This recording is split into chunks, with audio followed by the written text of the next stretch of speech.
手术善骑士。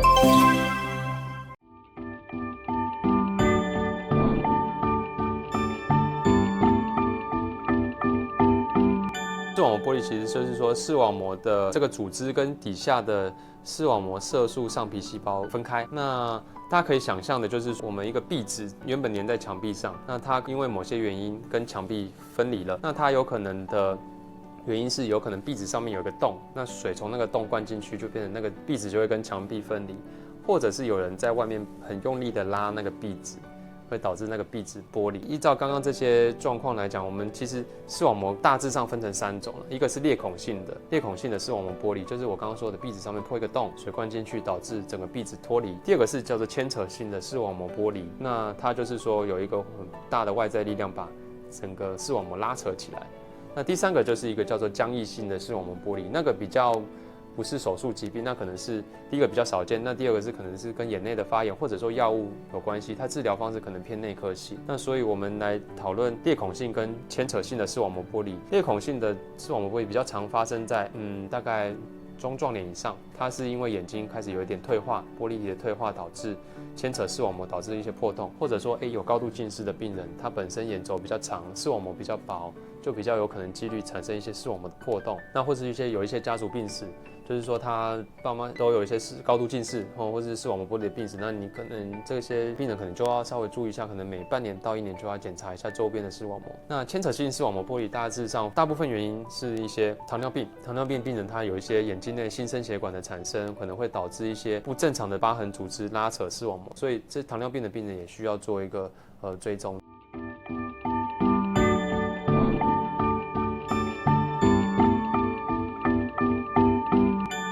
我们民众大概要自我检测方式，大致上，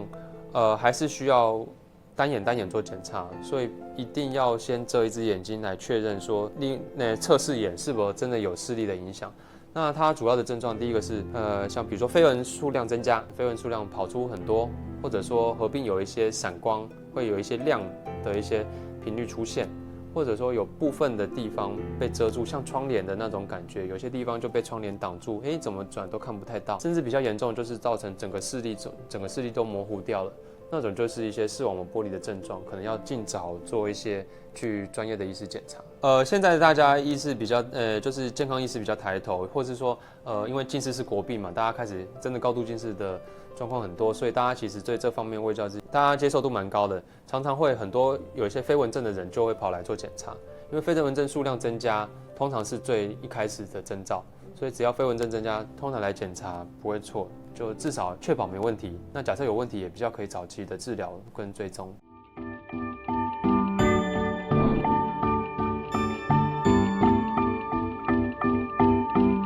第一个是它的裂孔的数量位置，第二个是它是否有合并视网膜剥离，那剥离的范围跟程度来选择不同的治疗方式。假设只有单纯的破洞，或者说很小部分的剥离，也许我们用雷射就可以稍微把它挡住，就是说把范围圈住，不要让这个伤害扩大。但是假设越来越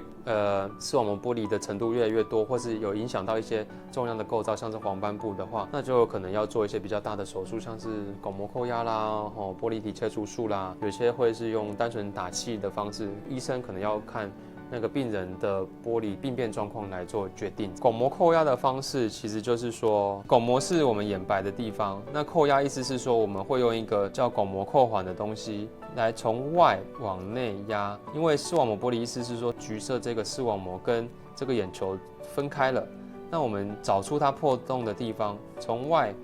压迫一个材质进来挡住那个孔，让水不要再继续进去。那这样子，我们眼睛本身就有排水的构造，那视网膜就会慢慢的贴回去这样子。那这个是有眼外的方法。那另外是玻璃体切除术，就是说我直接进眼睛内了，我直接可能现在就是微创3个孔进去眼睛内，来找出病变的位置跟破洞的位置，把视网膜玻璃里面的水吸掉。在那个洞口附近打雷射，那就达到一个视网膜贴回去的作用。基本上这个玻璃体切除以后，它这个空腔基本上要用一些长效性的气体来做，把那个破洞的地方做一个压迫，让它能够伤口比较稳定，让视网膜粘着的状况比较好。所以这种病人常需要术后需要配合一定的姿势，对，可能短期2到4个礼拜内，可能要维持一定姿势，让那个气体能够好好的把视网膜固定在它应该要有的位置上。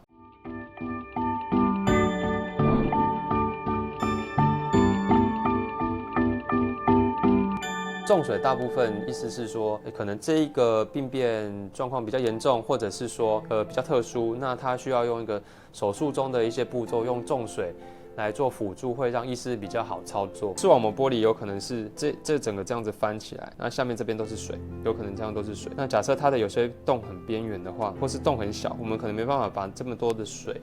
很简单的吸掉。那重水的意思是说，它等于是第3只手帮我们东西压迫住，或是把视网膜固定住，让我们比较好操作。或者说有些是视网膜上面有长一些我刚刚说的一些不正常新生的组织，或者说有些膜需要剥掉的话，有些医师习惯用重水把那些视网膜做固定，它在撕膜或是说在操作的时候会比较简单。那气体其实是术后是要一个压迫的效果，所以它其实是留在眼睛内，本身就会吸收掉，它也没有强烈的眼睛内的毒性。气体其实大部分是趴着或者是说侧，主要是气有浮上来，用那个浮力去撑。除了维持这个姿势以外，其实大部分就跟刚刚的眼科的手术一样，要保持眼睛的干净，然后避免揉眼睛，避免那伤口崩开这样子，嘿，然后规则点药。